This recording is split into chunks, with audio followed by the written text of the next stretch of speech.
Hi, everyone, and welcome to today's Authors at Google event. It's a great pleasure to have Michael Pollan with us today. Ever since this program started back in the fall of 2005, people have been writing to me and asking me, when are you going to get that guy who wrote The Omnivore's Dilemma? When are you going to get the guy who wrote The Botany of Desire to come in? And like, I'm working on it. And so here he is. And as you know, probably at least in my mind, the most requested author we've had over the years. I'll keep this relatively short.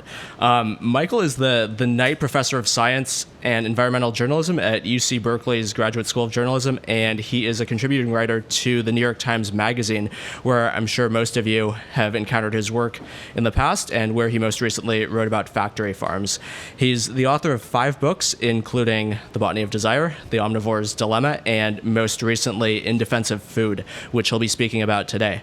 Michael will be speaking for a little bit and then taking questions from the audience. If you do have a question, please make sure to line up over at the microphone there once the Q&A session begins. After the event, Michael will be sticking around to sign books for anyone who's interested. So with that, please join me in welcoming Michael Pollan to Google.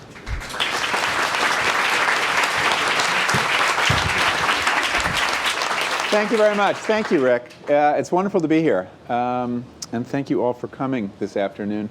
I'm going to talk a little bit about this book and why I came to write it and what I learned in the process of reporting it. But it would be helpful for me to know how many people in this room have read Omnivore's Dilemma, or some of Omnivore's Dilemma. Oh, my God. Okay, good. That saves me some time. Well, one of the reasons I wrote this book, because I was a little concerned for your welfare. People who read that book found that, in fact, their dilemma wasn't solved. It was deepened in some ways. The dilemma, that is, about what we should eat, if we're concerned both about the environment and about our own health. And I kept running into people after publishing that book who would tell me, they'd come up to me and say, I've read half of your book and I had to stop. And that's not, music to an author's ear, believe me. And I would say, well, you didn't get to the good part when I shoot the boar. It's keep going. And I say, why did you stop? And they say, well, every time I turn the page, there's something I can't eat anymore. And I'm afraid if I get to the end, I'll starve. That there'll be nothing left that I feel good about eating. So I thought it would be useful to write a book that was a lot more about solutions, and that might actually kind of be the omnivore's solution. And the question that so many people had was really a question about health. How should you eat if you're concerned about health? We all understand instinctively, and also we read in the media that, food does connect to health. And indeed, what will kill most of us are chronic diseases that are related to diet. Heart disease, diabetes, obesity, several types of cancer. And so people are very confused on that one point. And that's the point I decided to bore in on this book. And I went researching, well, what do we really know? What can we say with confidence? What is the state of play in the science about the links between what we eat and what happens to our bodies? The deeper I got into it, I was a little disappointed, I guess, that the science wasn't better than I thought. We actually don't know a lot about the links between diet and health, and that's one of the reasons that the best advice that you hear has been changing from time to time. And it's one of the reasons that I think people become so perplexed. The science is a little sketchy. But I realized, and I'll talk a little bit about sketchy science, but I also realized that it was the way we were looking at food, which is to say this pseudo-scientific way we all look at food, that was really making our lives difficult and not helping our health. And I call this way of looking nutritionism. And I want to talk a little bit about nutritionism, which I think is a good name for the ideology that organizes our thinking about food. Now, an ideology is a kind of it's an interesting thing. It's the set of ideas and assumptions that organize your experience of something, your understanding of something, usually without you being aware of it at all. Okay? It's kind of deep its deep-seated set of premises that you don't even, consider, question, criticize, because they just seem so obvious. So let me walk you through the 4 premises that I think define nutritionism. And you can tell me if this doesn't characterize the typical American way of thinking about food today, and perhaps your own way of looking about food today. And then I'll try to get you to expunge it from your brains and replace it with something that I think will be healthier and happier. Okay, the first premise of nutritionism is that the important thing about any food is the nutrients it contains. That food is essentially the sum of its nutrient parts. So that when you're thinking about eating a steak, it's really a matter of saturated fat and protein. And if you walk through the supermarket today, you will be kind of amazed to see, you can still find cereal on the label or yogurt, but look at all the other biochemistry that is bannered in the store. The vocabulary of food is about cholesterol and fiber and phytochemicals and antioxidants. And we all have this nutrient vocabulary knocking around in our heads. This is very peculiar. Where else in your life, your everyday life, not your professional life, do you have so many scientific terms in your head? So that's the first premise, that nutrients are what matters. Food is basically delivery systems for nutrients. Premise number 2, if nutrients are what matters in food, and nutrients are invisible to all except the nutrition scientist with his or her microscope, if you can't see a nutrient, if you can't taste a nutrient, if you can't smell a nutrient, then you need experts to tell you how to eat. Right? As soon as you enshrine the nutrient as the important thing, and since we don't have a sensory experience of nutrients, suddenly you need experts. You need journalists, you need doctors, you need nutritionists, you need scientists to tell you how to eat. It's a little like a religion, right? If you have a religion where the important thing is invisible, is an abstract deity to whom we no longer communicate directly, our relationship to that deity must be mediated by a priesthood. And today we have a food priesthood that basically tells us how to eat. So that's premise number 2. We need experts in order to eat. Third premise, like a great many other isms, ideologies, nutritionism divides the world into good and evil. So at any given time in our dietary history, there is a satanic nutrient we are trying to drive from the food supply. Today it's the trans fat. For a long time it was saturated fats. But if you go back further in history, it's very interesting to see that the role assigned to the evil nutrient is constantly changing. You go back 100 years to this moment of food faddism characterized by John Harvey Kellogg and Horace Fletcher. These were the great food experts of the turn of the last century. They had the sanitarium at Battle Creek, Michigan, where all the elites of their times, Henry Ford, William James, Henry James, they would go there to be treated for their food issues, and very bizarre. Horace Fletcher believed you had to chew every bite 100 times, and that was the key to health. And they wrote these special rousing chewing songs to inspire people. Because try chewing something 100 times, it takes a really long time. You will lose weight. Because you're not doing anything else. And they had these hourly yogurt enemas for people. It was just bizarre food practices, and it was considered like state-of-the-art science. At the time, the great nutritional evil was protein. They felt protein, which now, of course, is a nutritional good, that it was the worst thing for you. It would ruin your life. So, in fact, that's why we have breakfast cereal. Kellogg became Kellogg of Kellogg cereal, and cereal was invented to push protein off of out of the morning meal and enshrine the carbohydrate. Okay, so the identity of the evil changes, and then on the other side, if you have an evil nutrient, you need a good nutrient. Okay, it's kind of like the Cold War.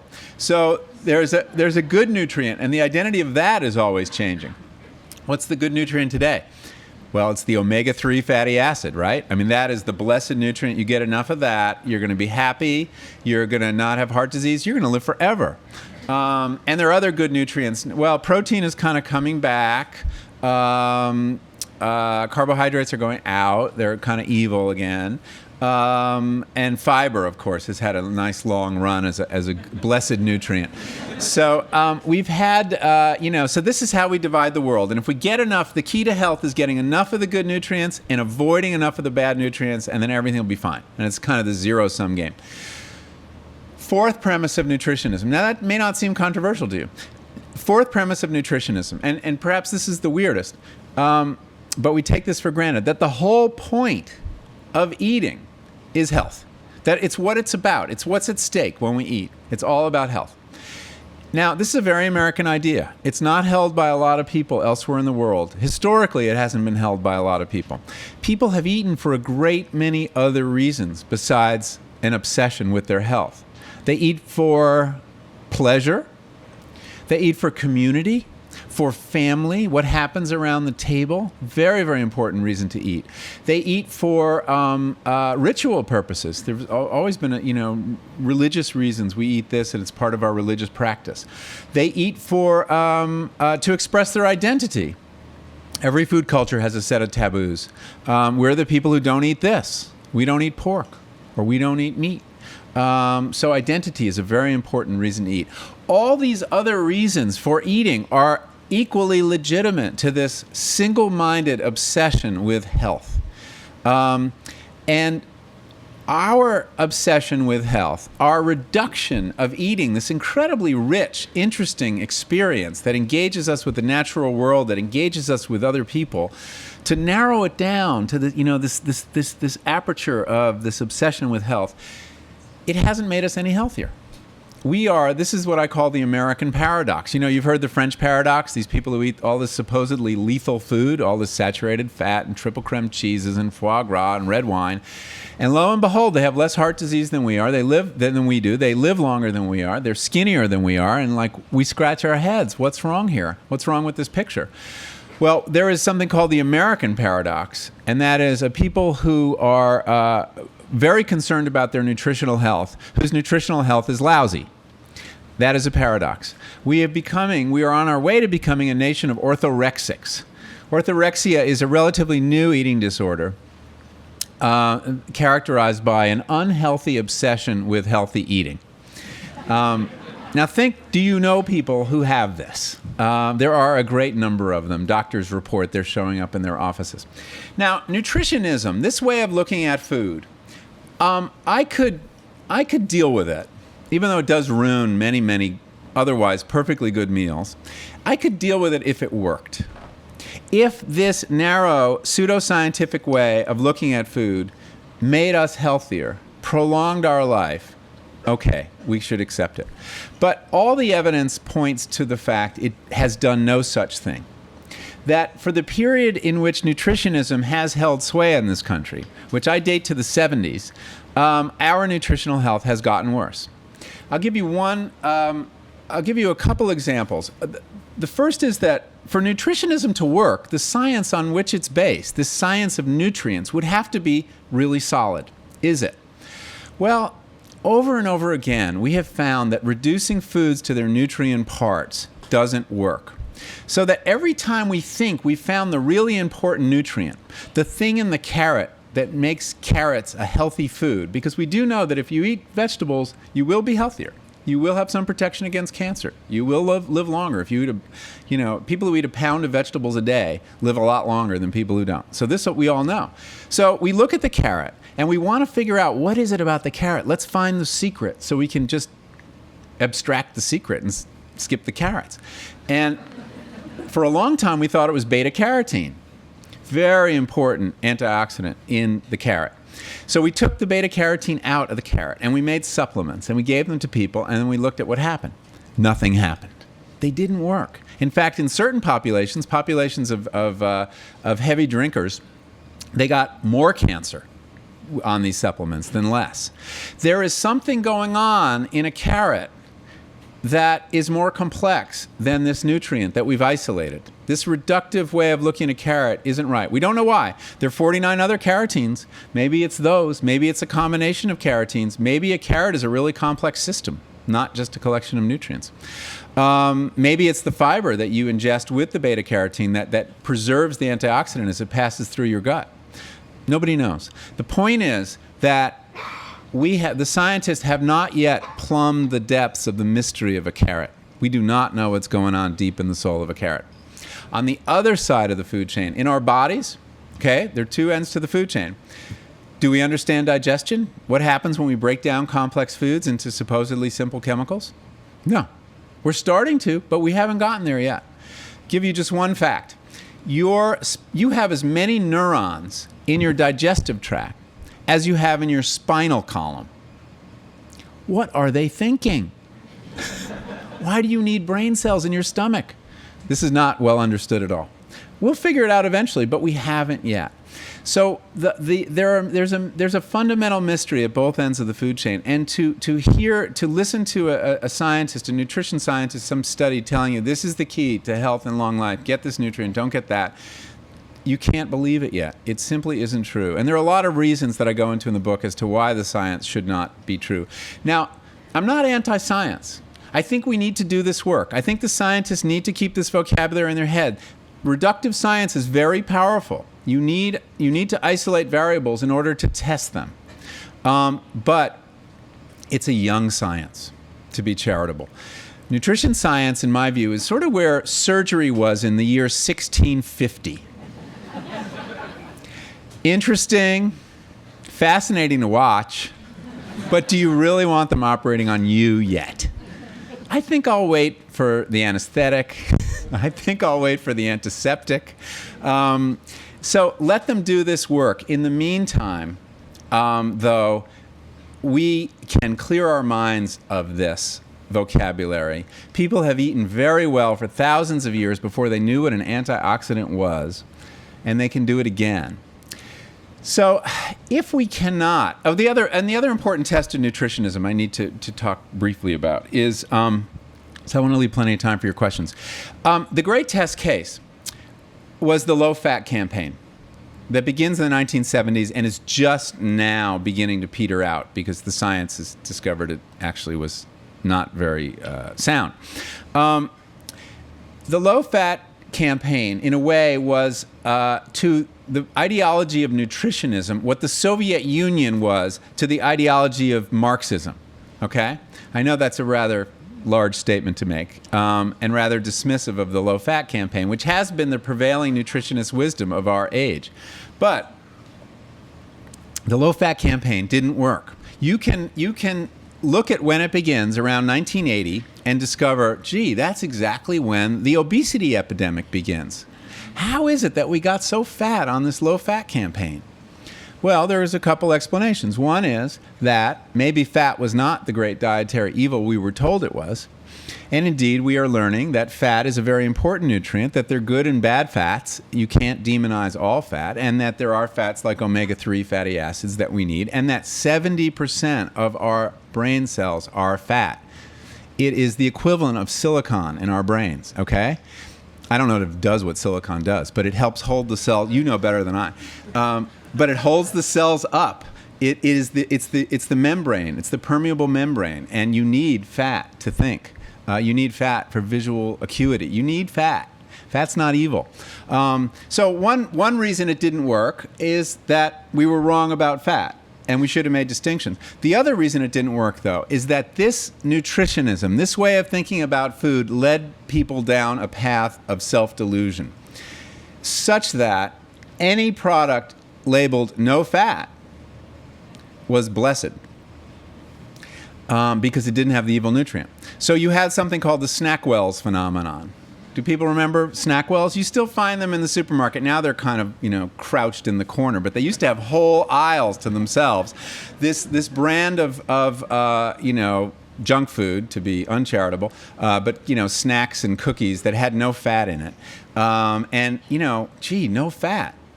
I could have one of these, but hey, it's health food. I'm going to have a whole box. So people ended up gorging on refined carbohydrates because they didn't have the evil nutrient in it. And our low-fat diet was, by definition, almost a high carbohydrate diet. And that's how we got fat. We didn't switch, but we added refined carbohydrates to our diet. About 300 calories per person per day, additional eating since 1980. And that is why the average American, male or female, is 12 pounds heavier today than they were in 1980. And that's why we have our epidemic of type 2 diabetes and all the other health problems associated with overeating. So we have the low-fat campaign to thank for that. And the ultimate case of that, of course, and this is what I think we're deserved an apology from the public health community that pushed us down this path, is the case of butter. A great part of this low-fat campaign was get off of animal fats. So growing up, my mother brought out the stick margarine because she had been influenced by this public health message, by the government, by the food pyramids, and by the scientists saying, vegetable oils, way to go, don't eat animal fats. So eat margarine, not butter. Now, it turns out that the way we made vegetable oil solid at room temperature was by firing hydrogen into it and hydrogenating these oils, which happened to create something, a kind of fat called trans fats. Trans fats, we now know, are really lethal, much worse for you than saturated fats. They're responsible for 100,000 deaths due to heart disease every year. So we took people off a possibly mildly unhealthy animal fat called saturated fats, and we put them on what turned out to be a lethal fat called trans fats. And my mother, the whole time she was giving us stick margarine, said, I know one day they're going to figure out that butter is better for you than margarine. And we always laughed. We thought, okay, Mom. But she was right. But why didn't she trust her instincts? Because nutritionism had undermined her instincts. Because we'd been told we should listen to experts about how to eat. Because the science said butter is bad, even though people have been successfully eating butter for about 8,000 or 10,000 years.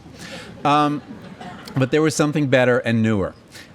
So what I'm suggesting is that right now, and until the science gets a lot better, the scientist cannot guide us in our eating decisions.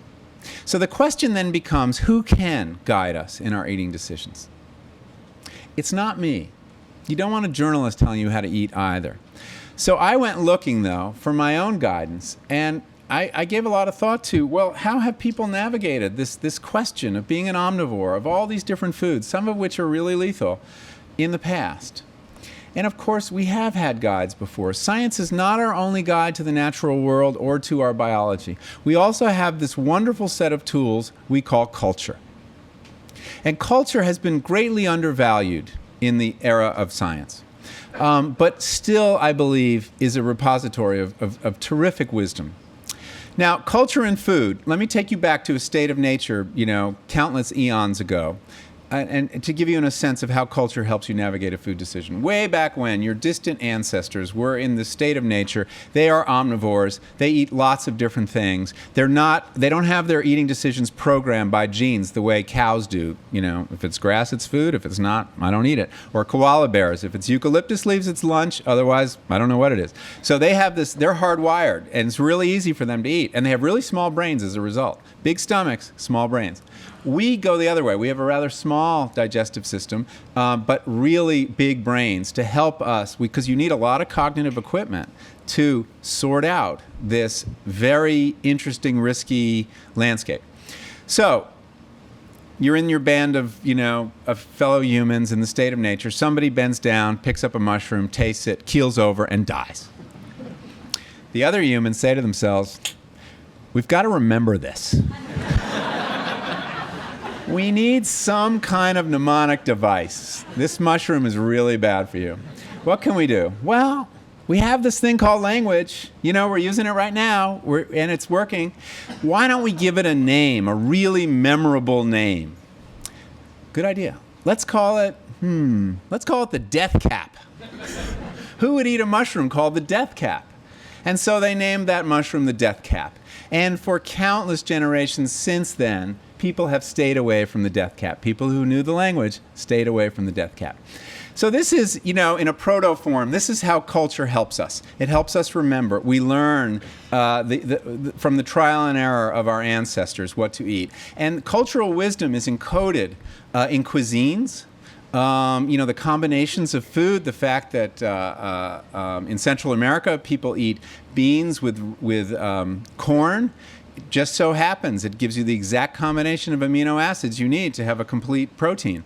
That was a kind of wisdom encoded in culture. Culture is cuisines also. Culture is what your mother told you. Culture is the wisdom passed down through generations that, you don't have dessert before a meal.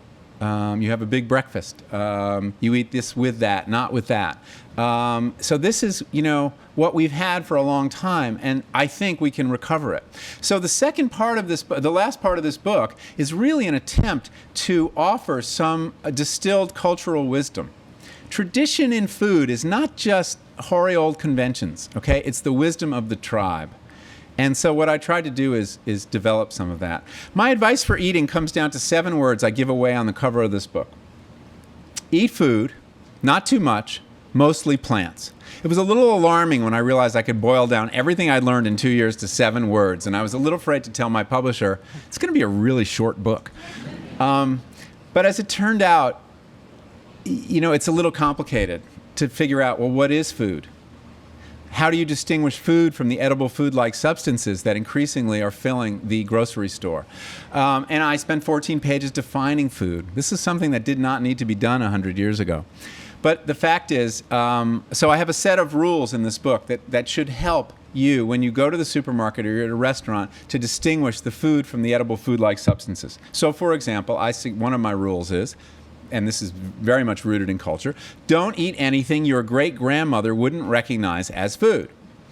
Now, your great-grandmother may not be around. She may or may not have been a good cook. But just imagine her with you when you're rolling down the aisle at the Safeway, okay? And she picks up, or you pick up, this box of Go-Gurt portable yogurt tubes. And she takes out of the box, there's lots of packaging, she removes this plastic cylinder, soft plastic, it feels a little like toothpaste, and she looks at it and like, how do you get this in your body? And then she looks at the ingredients, and now yogurt's a very simple food. It's milk with a little bit of bacteria. Voila, you have yogurt. But there are 15 other ingredients in that Go-Gurt portable. What are those things? She can't recognize any of those chemicals. You can't recognize any of them. Your first grader can't pronounce them. So that's not food. That's not food.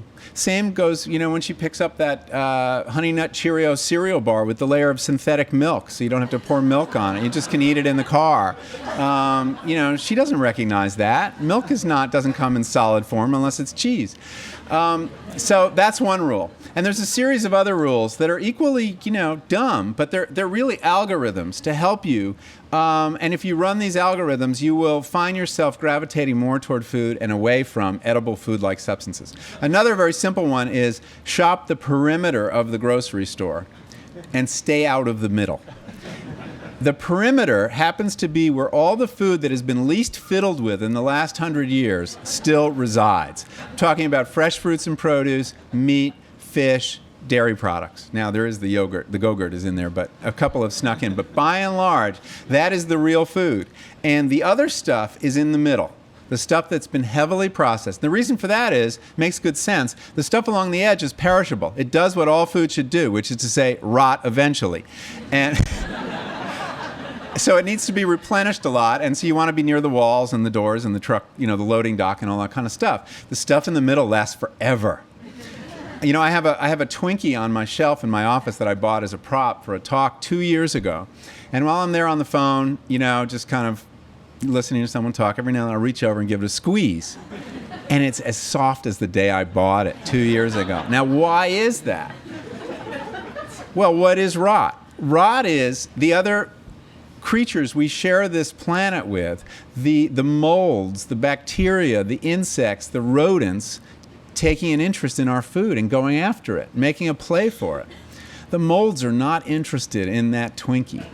Why? Because they're not stupid. There's nothing of nutritional value there. So that is another rule. Don't eat anything that won't eventually rot. That's a very good rule of thumb. The food that's most perishable is probably the most nutritious. So that's another. And there's a whole series, don't eat foods that have more than 5 ingredients, that have ingredients you can't pronounce, that have high fructose corn syrup in them.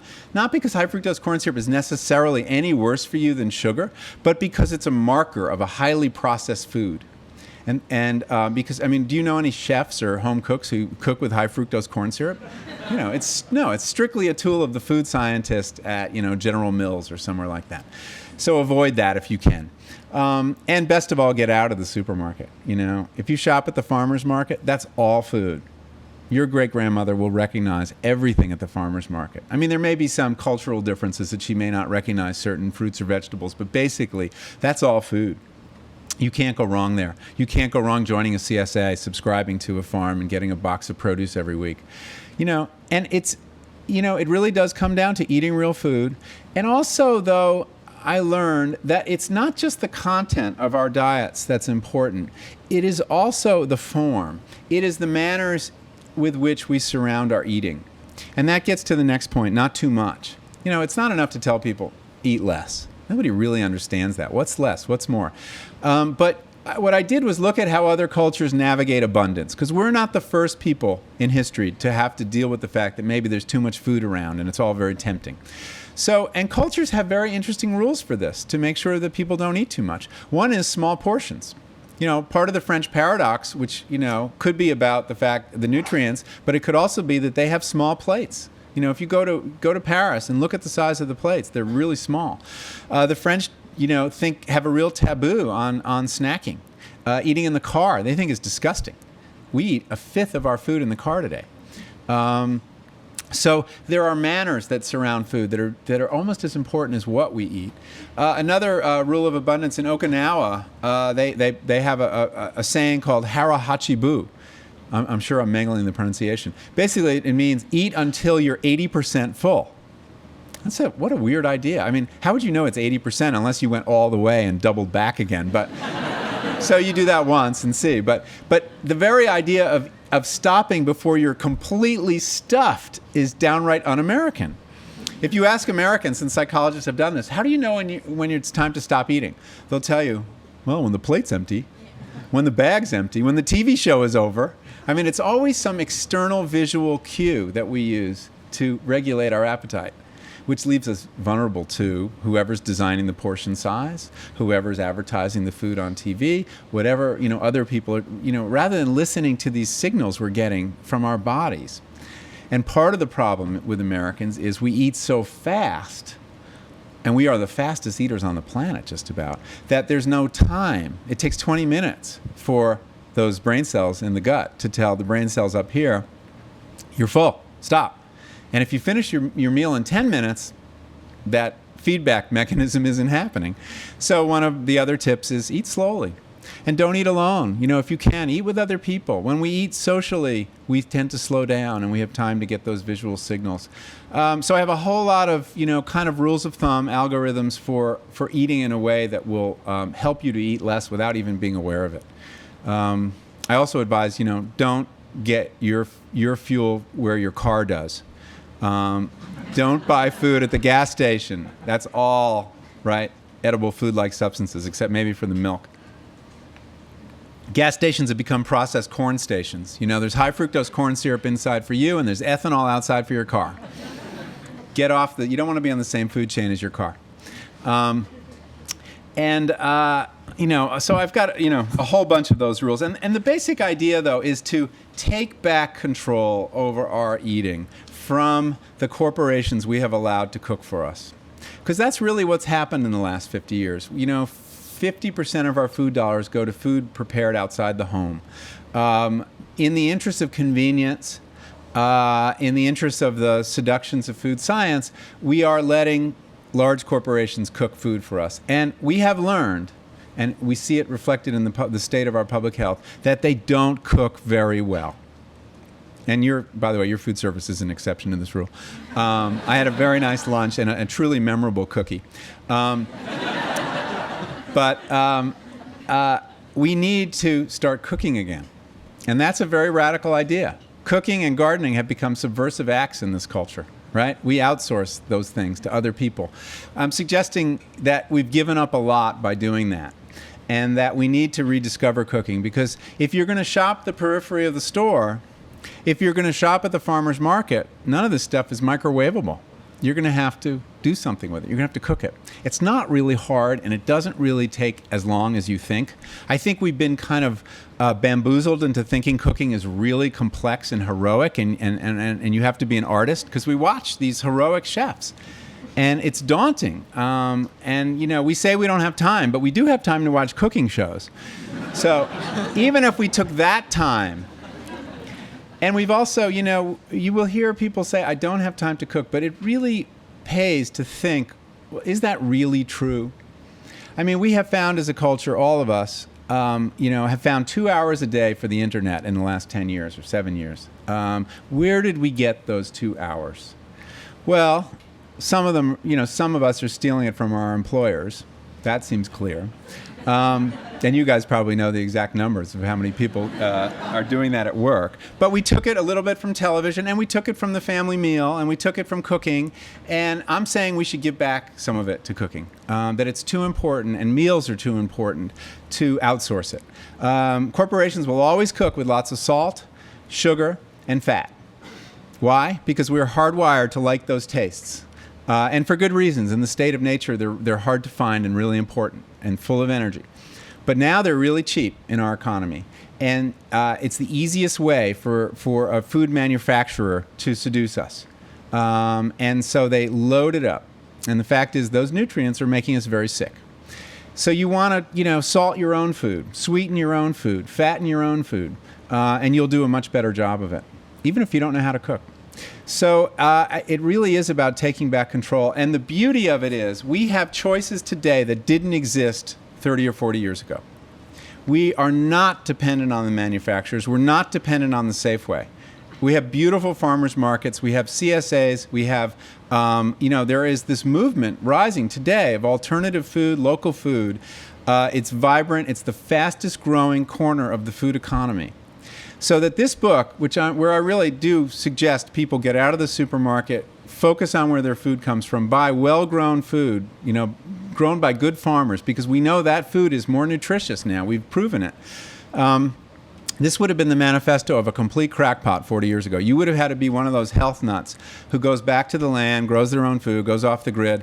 Now you can leave the Western diet without leaving civilization, and eat better and enjoy it more too, because pleasure is a very important part of this. We should be eating for pleasure. We should be eating for community. And if we do that, eat real food for those reasons, health will follow. It will be a mere byproduct. It will be given. So I'm going to leave it there. And I would love to answer your questions. We've got a microphone set up there. So if you've got a question, so people in other locations can hear you, please step up to the microphone. Thank you. Thank you very much. Somebody did their homework. Oh, yes. Mr. Pollan, first of all, thank you for coming out to Google. To bring up the point you just mentioned about you'd have to be a health nut 40 years ago to advocate these things. How widespread are these ideas right now? And what can we do to further counter the idea that it's just the province of the wealthy and the elite to shop at the farmers markets? And well, I think you raise a really good problem. The fact is, in this country today, to eat the way I'm suggesting, which is to say real food, fresh, local, organic, costs more, at least 20% more. And there are people who can't afford it. Why is that? Well, there are a lot of reasons. One is that it's still a new market, and as it grows, if those of us who can afford to spend more on food did so, this market would grow and prices would come down. The problem with organic food now is a shortage of supply. There is incredible demand. It takes 3 years to convert a farm to organic, so the supply hasn't caught up. Not that it will ever get as cheap as industrial food, because industrial food has a lot of false economies in it, right? The real costs of a 99-cent double cheeseburger at McDonald's have been externalized to the environment, to the suffering of these animals, to the public health system. But it will get cheaper as more people do it. The problem is, in this country, that we're not paying the real price of food. We are subsidizing certain kinds of calories with our agricultural policies and not others. With the result, what we subsidize are the big four grain crops. We subsidize corn and soy. That is why when you go to the supermarket, if you've got $1 to spend, and let's say you're on food stamps or have a really tight budget, you're buying calories. Make no mistake, you're buying calories to keep your family going. The rational decision, given the set of rules we've set up, is to spend that dollar in the middle of the supermarket where the processed food is. Because you can get 1,250 calories with $1 there, buying chips or cookies or soda. Take the same dollar to the fresh produce section, and you can only buy 250 calories. Why? Well, we do very little to support the carrot grower, the broccoli grower. So we've kind of fixed the system in favor of processed food. We subsidize high fructose corn syrup in this country. We subsidize hydrogenated soy oil in this country, and we do not subsidize fresh produce. So one of the things we have to do to make this more accessible is grow the market. The other is change the rules of the food game and reward people for growing real food rather than these industrial raw materials they're growing today. There was a wonderful op-ed piece in the Times on Saturday from a farmer saying he was growing fresh organic produce in Minnesota, and he was doing so well, and there was such demand that he rented some land from a neighbor, and that land happened to be subsidized corn and soy land. Well, as it happens, there's a rule attached to that land that if you've ever taken subsidies to grow corn and soy, that land cannot be used to grow actual food. It's illegal. And he had to pay a fine of $8,300. Why is that? Well, because the produce growers in California insisted on such a rule as the cost of their sitting still for the corn and soy subsidies, because they want a monopoly on fresh produce. So you see, we need to change the rules to make healthy food more accessible. I think that's the first thing. But for those of us who can afford to vote with our forks, we should vote with our forks. We should spend more money. We don't spend enough money on food. It's that simple. One of my tips is pay more and eat less. We spend 9.5% of our income on food. This is less than any people in history, less than any people in the rest of the world. The French and Italians have a higher standard of living than we do. They spend between 15 and 17% of their money on food. I think we have to value food and feel good about spending more for high quality food, and then take care of the people who can't afford to. Hi, thanks for coming. Sure. So we've been talking a lot about fresh produce, and it seems like it's pretty easy. I mean, at least for us, we're fortunate and who can afford it to get these at the farmer's market, especially where we live and everything. But what about stuff like milk and meat where all these animals are pumped full of hormones? How do we know the cheese and the milk and, the meat that we're getting is organic or it's not?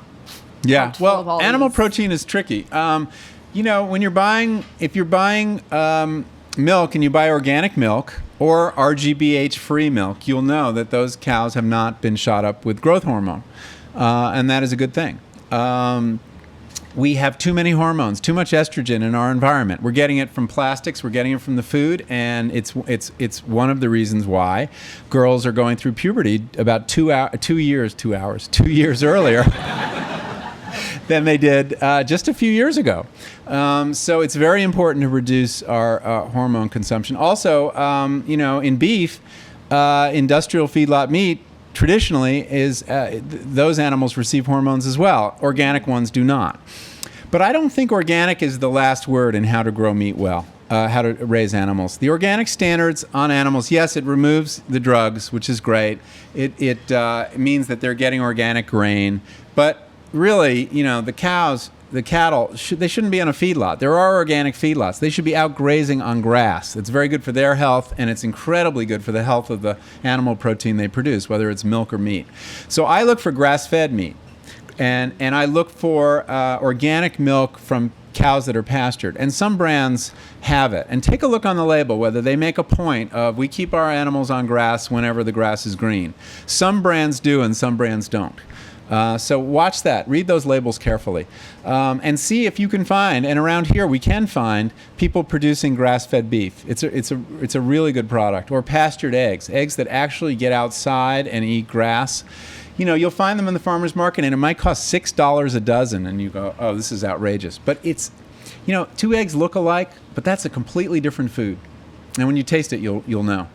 So, and $6 a dozen for eggs. It really sounds expensive, but if you have 2 for breakfast, it's $1, for something really special. So you have to get out of that head that, that's an outrage to spend that much for food. If you can afford to spend $1 on 2 eggs at breakfast, do it.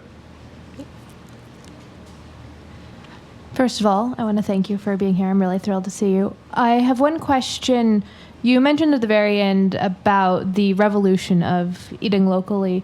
My question for you is, to what degree do you think this is really a revolution, and to what degree do you think that eating locally is the latest South Beach diet and a current fad that's going on?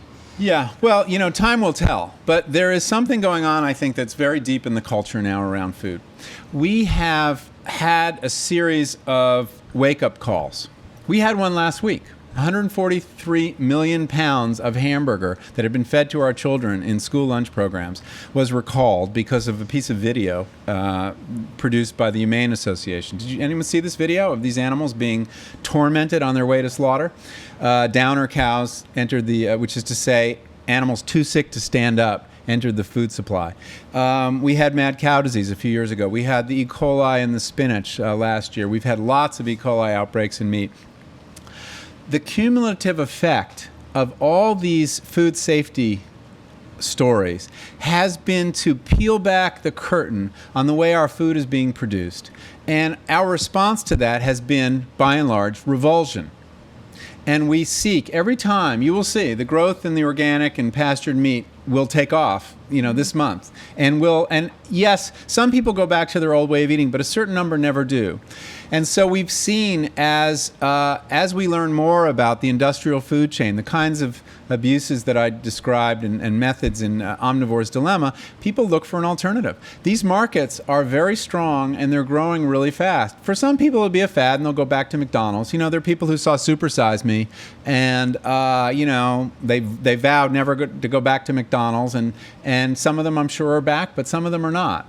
And then you've got like the kid I was sitting next to me when I saw that movie in a theater in Berkeley. He was 13 years old, and after the movie came out, he says, "Well, that's it. I'm never going to McDonald's again. For me, it's Burger King from now on." So, people process these messages in different ways. He just didn't get it. But I think it's a deep thing. I think because...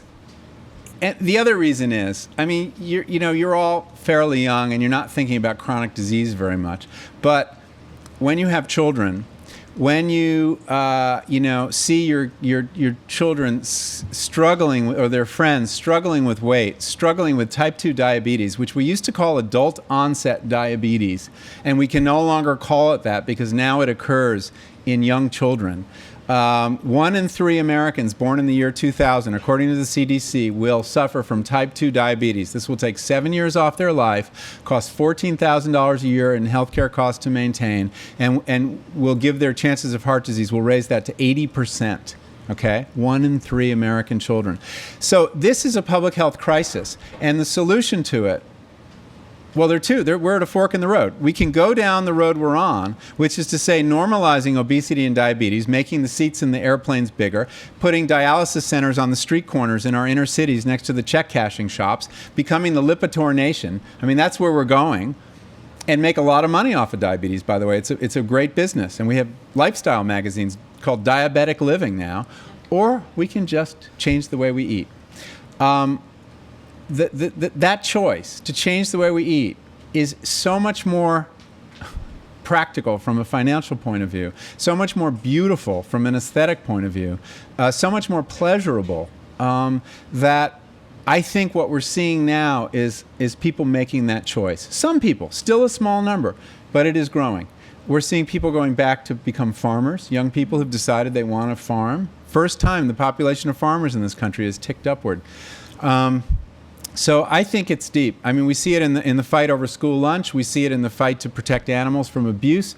We see it in the fight over the Farm Bill, which was more politically charged than any time in the last 50 years. So there are many faces to this movement. And it's still a little inchoate. And the politicians haven't recognized the political power. It's a great soccer mom issue. They haven't seized it yet, but they will soon. Part of the reason is the food industry is very powerful. And it's very hard for politicians to say anything that challenges agribusiness. But it will happen. So, you could, in 5 years, come back and say, you were wrong. Everybody forgot about local food. It's over. But I don't think that's true. I don't think that's going to happen. Because, you know what? Not only is it better for you, but it actually is tastier. It's better. The only trade-off is money and time.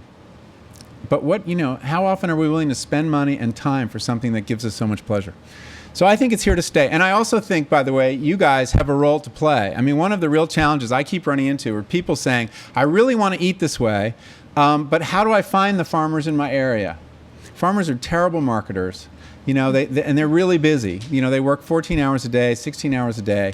And finding really smart website software solutions to allow people to form these food networks, get out of the Safeway, is a really important contribution. And there's a few very primitive websites out there that will help you. You put in your zip code and you find out about certain local farmers. But the number of times I say, people ask me, where can I get pastured eggs or grass-fed beef in my area? And, I don't know Indianapolis. I can't help them in Indianapolis, but I know those farmers are there. So facilitating that conversation is a really important contribution you guys can make to this movement. Thank you very much. You're welcome. Also, thank you for making this popular, because I was raised by the people you described as the health nuts 30 years ago. Great. Well, they knew something. They got it. Hi. Hi. You mentioned the newest eating disorder, Orthorexia. Orthorexia, yes.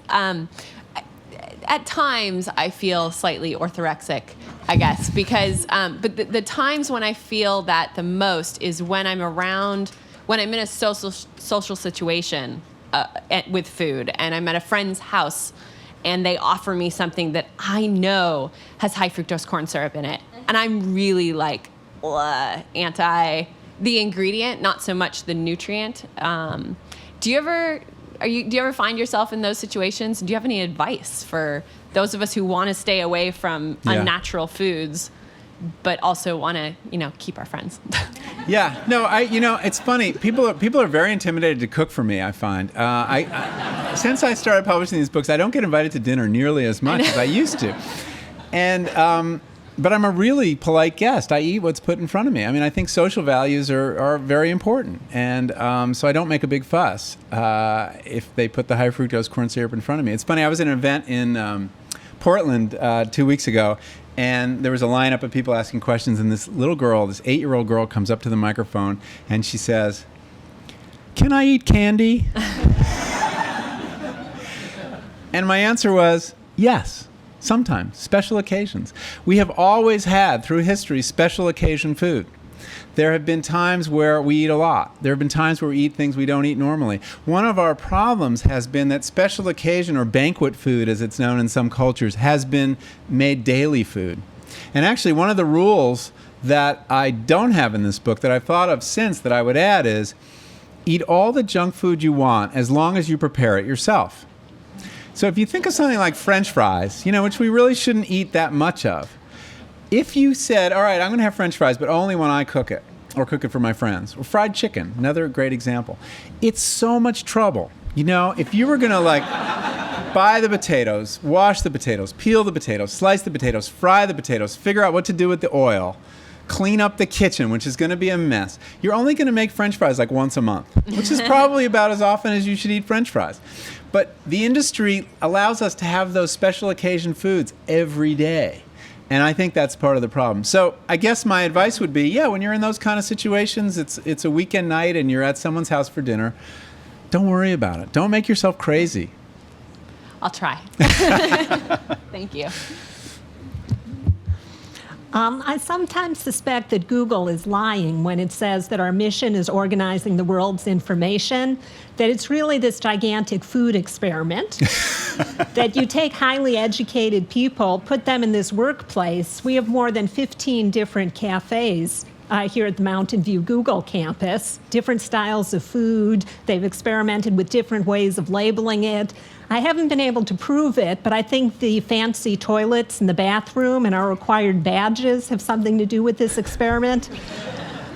Okay. So I don't know if you've seen enough of food at Google. Certainly an unlimited amount is available to us at breakfast, lunch, and dinner to have anything to say about it. Well, I've read a little bit about it, and I observed I did a kind of a scout of the cafeteria in this building, which, it's real food. It is food. And I think you guys are really lucky. Because most people eating lunch in corporations are stuck with a lot of microwave things, processed food. I mean, there was actual guy who took my salad and put it in a bowl and added dressing and tossed it. And, I like that human touch.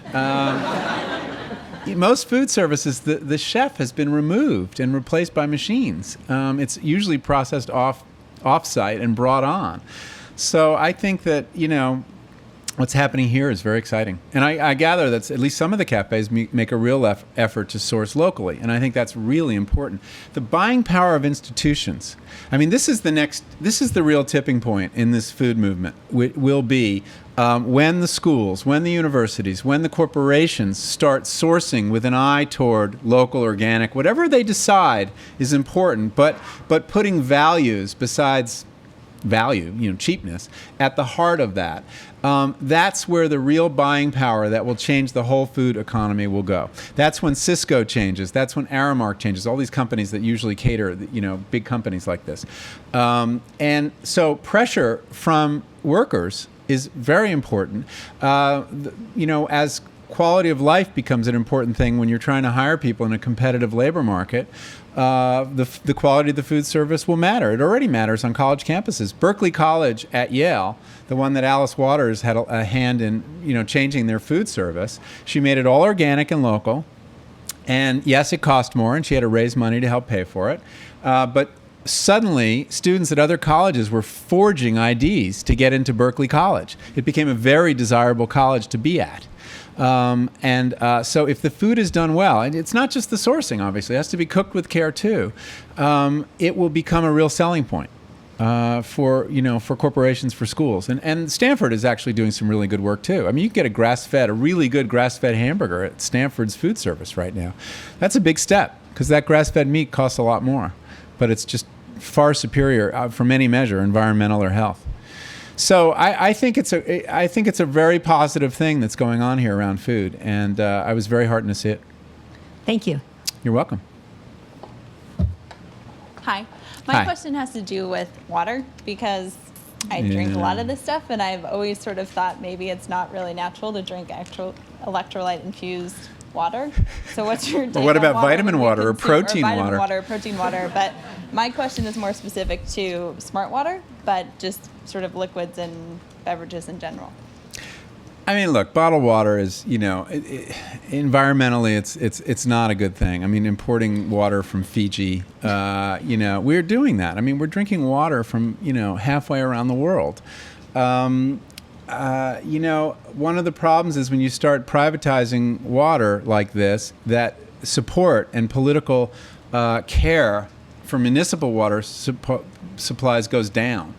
And I think that we really have to focus on making the tap water as good as this stuff. And, in a lot of places it is. I don't know about the local water here, but in Berkeley and San Francisco, we have amazing water. We have Hetch Hetchy water from Yosemite in San Francisco. Why would anyone, buy a water bottle except possibly to refill it? Yet we do. So I think we've been sold a bill of goods. This enhanced water thing, I mean, this is nutritionism.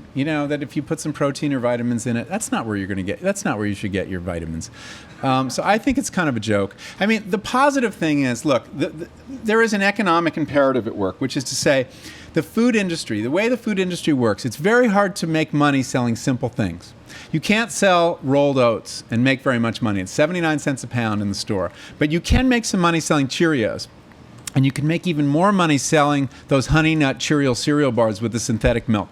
And then you're getting $10, $20 a pound for the oats. So adding value is very, very important. Coca-Cola, the fact that Coke and Pepsi now make money on a simple thing like water, from that perspective is good. If these companies have to be around and they want to distribute our food and they want to taunt us with their machines everywhere, better that they fill them with water than soda. But it's completely superfluous. So there's a good new book coming out about bottled water by a very good journalist named Katie. I forget her name. Kate. Michael, thank you so much for coming to Google today. Thanks for your great questions. Thank you. It's good to be here. Thanks.